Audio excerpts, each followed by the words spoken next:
राम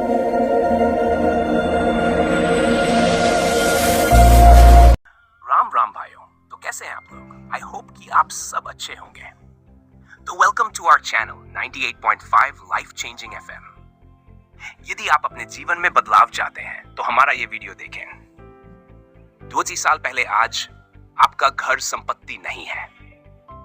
2008 में housing market के लुढ़कने से यह स्पष्ट संदेश मिला कि आपका व्यक्तिगत निवास संपत्ति नहीं है।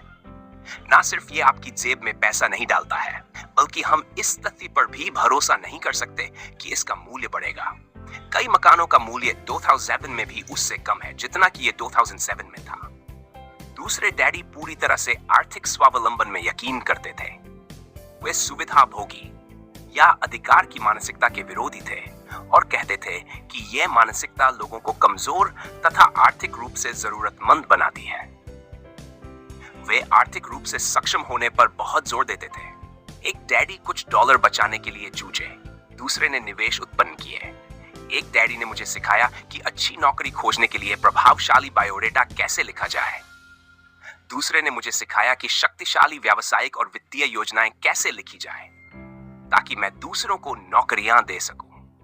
2 शक्तिशाली डैडियों के साथ रहने की वजह से मुझे यह विश्लेषण करने का अवसर मिला कि अलग-अलग विचारों का जीवन पर कितना अलग-अलग असर होता है। मैंने गौर किया कि लोग दरअसल अपने विचारों से ही अपने जीवन को आकार देते हैं।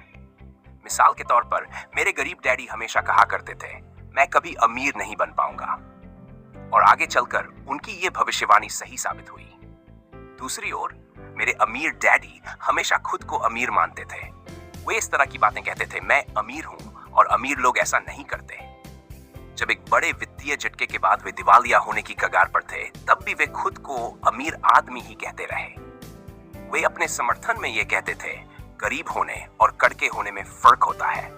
कड़का होना अस्थायी है, गरीब होना स्थायी है।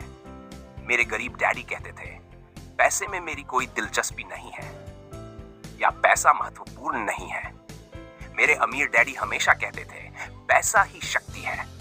हमारे विचारों की शक्ति को कभी नापा नहीं जा सकता, ना ही उनके प्रभाव को कभी पूरी तरह समझा जा सकता है। लेकिन इसके बावजूद बचपन में ही मैं ये समझ गया था कि मुझे अपने विचारों पर ध्यान देना चाहिए और अपनी अभिव्यक्ति पर भी। मैंने गौर किया कि मेरे गरीब डैडी के गरीब होने का कारण यह नहीं था कि वे कम पैसे कमाते थे। उनकी तनख्वाह काफी अच्छी थी। वे तो अपने विचारों और कार्यों के कारण गरीब थे। 2 डैडी होने के कारण मैं बचपन में ही बहुत सजग और जागरूक हो गया था कि मैं किन विचारों को अपनाऊं। मैं किसकी बात मानूं, अपने अमीर डैडी की या गरीब डैडी की। हालांकि वे दोनों ही शिक्षता और सीखने को बहुत महत्वपूर्ण मानते थे, लेकिन क्या सीखा जाए इस बारे में दोनों की राय अलग अलग थी। एक चाहते थे कि मैं मेहनत से पढूं, डिग्री हासिल करूं और पैसे कमाने के लिए कोई अच्छी नौकरी हासिल कर लूं। वे चाहते थे कि मैं किसी पेशे में जाने या वकील या अकाउंटेंट बनने के लिए अध्ययन करूं और किसी बिजनेस स्कूल से MBA करूं। दूसरे डैडी मुझे प्रोत्साहित करते थे कि मैं अमीर बनने के लिए अध्ययन करूं ताकि मैं ये समझ लूं कि पैसा कैसे काम करता है और ये सीख लूं कि इससे अपने लिए कैसे काम कराया जाए। मैं पैसे के लिए काम नहीं करता, ये शब्द वे बार बार दोहराते थे। पैसा मेरे लिए काम करता है। Moral of the story, Robert T Kiyosaki का कहना है कि हमें नौकरी नहीं करनी चाहिए, बल्कि हमें लोगों को नौकरी पर रखना चाहिए। और वह ये भी कहते हैं कि अमीर बनने के लिए अमीरों वाली सोच रखनी चाहिए, जैसे कि उनके पहले डैड मानते थे, मैं गरीब हूं, और वे जिंदगी भर गरीब रहे। वहीं उनके दूसरे डैड का सब पैसा चला गया, फिर भी वे खुद को अमीर समझते थे।